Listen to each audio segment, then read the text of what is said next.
De volta aqui no Além da Notícia, o tema de hoje, instigante, delação premiada. A gente começou a se acostumar porque passou a fazer parte do nosso dia a dia, das manchetes, dos jornais, infelizmente por causa da corrupção que espalhou-se pelo nosso país a partir da nossa política. Vamos lá, pergunto aqui, professor Gessílio, a delação premiada, a gente terminou aqui refletindo bastante sobre suas fragilidades também, mas a delação premiada, ela não traz um ganho para a lei, para a legislação? Para o Estado que, de fato, a gente reconhece, é ineficiente na apuração das irregularidades, dos delitos? O seguinte, eu vejo da seguinte forma, no Estado autoritário, o desafiante é mentir. Você obriga a mentir. Aliás, obriga a falar a verdade. Falar a verdade para quê? Para delatar o outro. Uhum. Você força. O Estado se utiliza do próprio instrumento para obrigar o sujeito a falar a verdade do Estado, a versão do Estado. Então, o desafiante é você mentir para salvar a vida de pessoas envolvidas, por exemplo, na oposição ao Estado autoritário. Que aconteceu conosco 40 anos atrás. No Estado democrático, o desafiante é você falar a verdade, porque você não sabe quem é que está falando a verdade. Então, aí o Estado se utiliza do instrumento da lei para promover a verdade, para que o sujeito fale a verdade, lhe premiando, e premiando para colocar também aí no bojo de toda essa complexidade da denúncia e do julgamento popular, a questão da verdade. Então, é um questionamento. Aí vem, nós temos muitos países do mundo mesmo que adotam. Nós temos uma legislação aí que agora está sendo questionada, inclusive, por exemplo, o Ministério Público, o Janot, por exemplo, Rodrigo Janot, procurador-geral, dizendo que isso é um papel exclusivo da Procuradoria-Geral da República, propor a delação ou colaboração premiada. Mas juízes fazem por aí, Brasil afora. Agora, se você for analisar do ponto de vista utilitário ou utilitarista, qual é a eficácia disso para a sociedade? Porque beneficia a sociedade, interrompe definitivamente um processo de corrupção, é duradouro. Olha o que acontece na Itália, o que houve na Itália depois?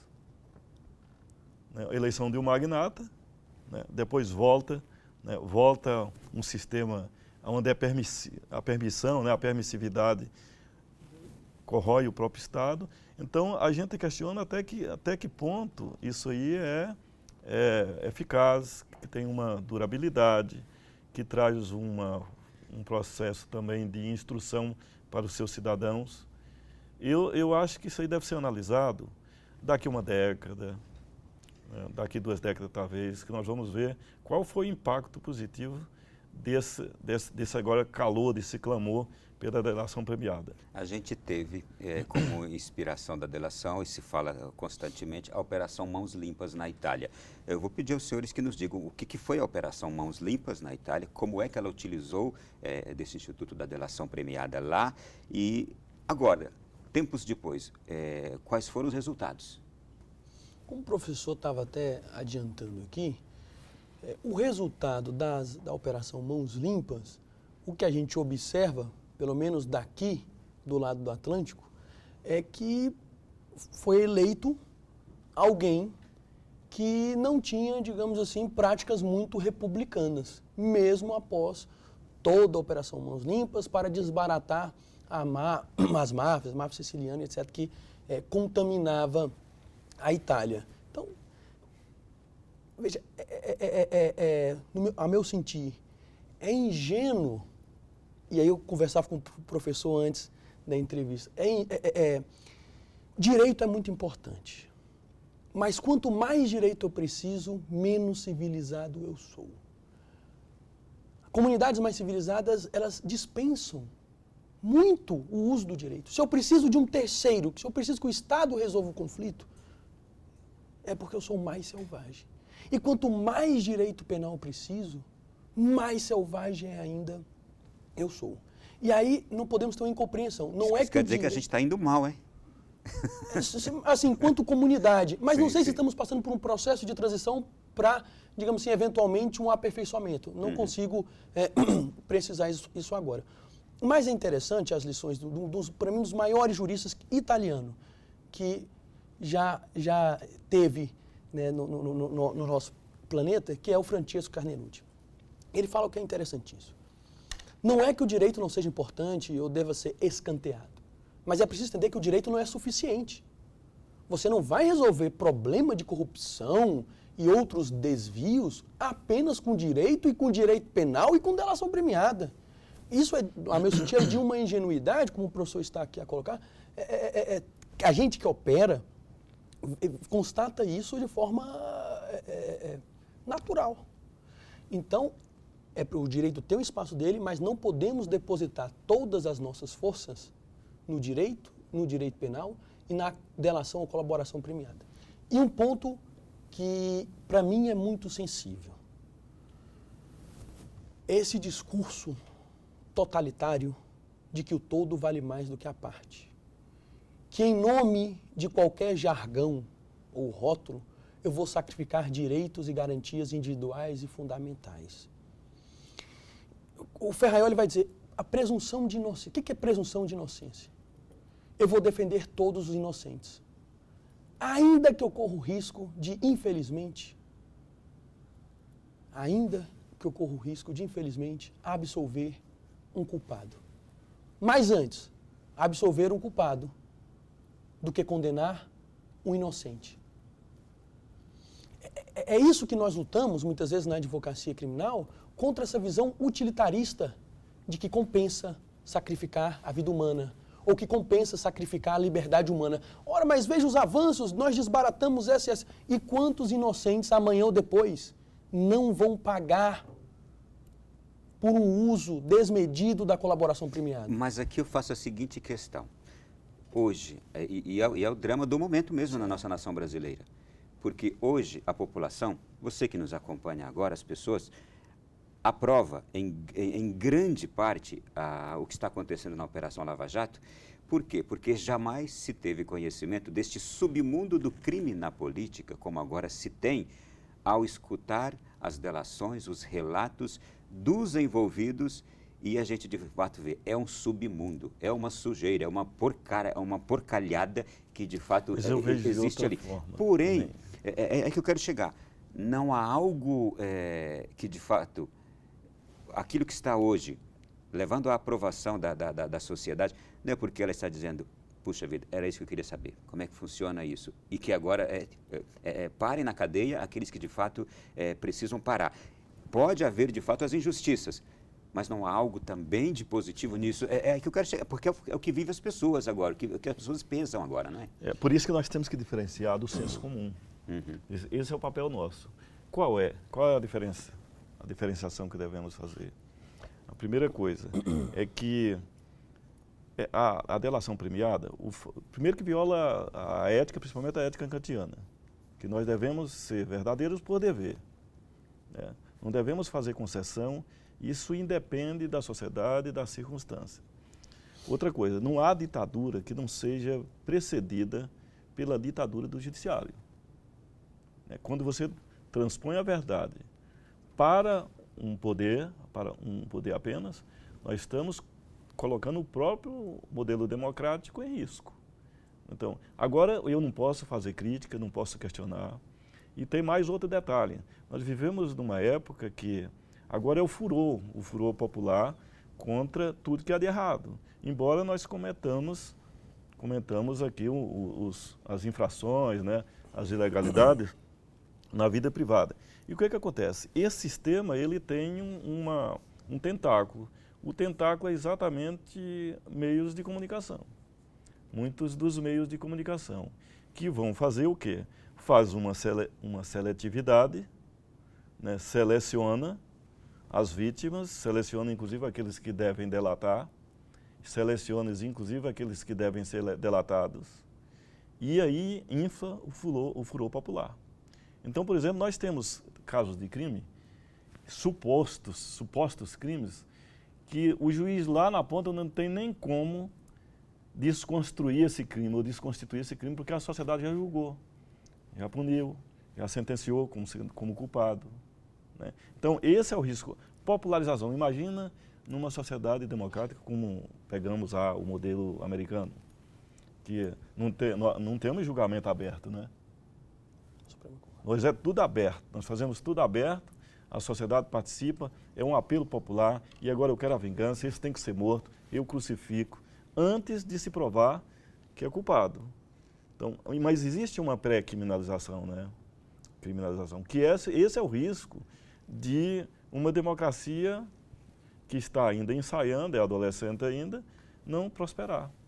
Doutor André, continue, eu só quero, de fato, provocar esse debate. E a gente está apontando os riscos, os perigos. Achei muito pertinente a sua frase aqui, quando o poder de um único poder passa a ser o único, no caso hoje a gente tem aí o judiciário, que de fato eu também observo o judiciário sendo protagonista de tantas coisas hoje em nosso país. É um risco que a gente está aí hoje também correndo, mas eu insisto naquilo ainda, onde está a diferenciação, o benefício e o bem para a nação, para a sociedade, da delação premiada. Vou continuar insistindo aqui. Adorei a tua indagação, a tua provocação. E eu vou responder com a cruzada anti-Maquiavel. Os fins não justificam os meios. Os fins não justificam os meios. A comunidade, a população, e a gente tem que tomar um cuidado, ela sempre assistiu os espetáculos públicos de forca, fogueira, lamentavelmente, crucificação de nosso Senhor Jesus Cristo, e aplaudindo. E aplaudia. E hoje a gente não crucifica mais. Hoje a gente não tem forca, hoje não tem fogueira, hoje nós temos prisão. E nós, muitas das vezes, sem conhecer o processo, sem conhecer minimamente a prova dos autos, já previamente condenamos e queremos prisão, e queremos forca, e queremos crucificação. Então, o que eu vejo, eu não falo sobre nenhum caso concreto para não ser leviano. Eu não conheço os autos, eu não conheço o caso, eu não sei se o acusado, o réu, o investigado deveria ser preso ou não deveria ser preso. Eu não entro nesse mérito. O que eu entro é, colaboração e delação premiada é algo muito sensível, extremamente delicado. Tem que ser visto com muitíssimo cuidado, porque é a versão de alguém que está querendo se beneficiar. E para se beneficiar, muitas das vezes, quando a gente pega um processo, existe uma hipótese acusatória. O investigador, ele narra o crime na mente dele, com base naquilo que ele investigou, com lealdade, com base naquilo que ele investigou. E muitas vezes, aquele que vai depor começa a querer atender à hipótese acusatória, mesmo que não tenha sido rigorosamente a verdade. E para se beneficiar. Então, eu reitero o que digo, a gente tem que tomar cuidado porque os fins jamais podem justificar os meios. Eu não vou obter verdade por meio de tortura, eu não vou obter verdade por meio de delação, eu não vou obter verdade por qualquer outro meio.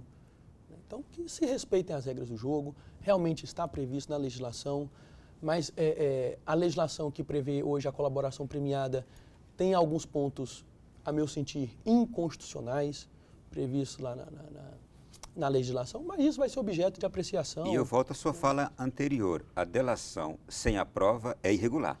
Seria injusta também. Seria inócua. Inócua. Ela seria assim. E todo julgador deve ter isso em conjunto. Assim como aconteceu no julgamento do impeachment, que era inseparável a pena do impeachment, a pena do impeachment, não é? Que foi feito, a mesma coisa. A delação sem a prova não pode existir. Perfeito. Não deveria existir. Ela é inócua. Ela vai estar lá, mas o juiz, digamos assim, tecnicamente não poderia condenar. O problema é que ele já foi contaminado. Porque a delação, a colaboração, ela é um meio de obtenção de prova. Quando o magistrado, o julgador, ele lê, ninguém tira mais aquilo da cabeça dele. Então, por mais que a legislação fale, olha, a delação premiada por si só não condena ninguém, precisa de algum outro elemento. Aí aqui e acolá, né, se busca um mínimo elemento para confirmar a delação. Não estou dizendo que isso é o que acontece, mas a gente tem que Por isso que eu vejo que tem que ser tomado com muito controle, com muito critério, com muita prudência. Se a prova testemunhal, e isso está, inclusive, você pegar o Antigo e o Novo Testamento, né? Tem alguns trechos que dizem lá, não se deve condenar com a palavra apenas de uma testemunha, mas apenas na palavra de duas. Se a prova testemunhal, ela tem essa fragilidade, imagine a versão de um delator. Doutor, ainda tem um detalhe. Só assim, mas até acrescento, a versão de um delator não pode ser considerada uma prova testemunhal em menor instância, menor grau, em menor peso, menor relevância? Só serve corroborado, né, doutor? Segundo a legislação, essa versão deve ser corroborada. Segundo a lei 2.150, deve ser corroborada. E existe hoje no Brasil, por mais que exista a crítica ferrenha do professor Streck, o critério do sistema de apreciação da prova é o sistema da persuasão racional do juiz, do livre convencimento motivado. Então, regra geral, a prova não tem um valor pré-definido. O juiz vai avaliar a prova e, se ele se convencer, condena; se não se convencer, absolve. Tem algumas exceções na legislação.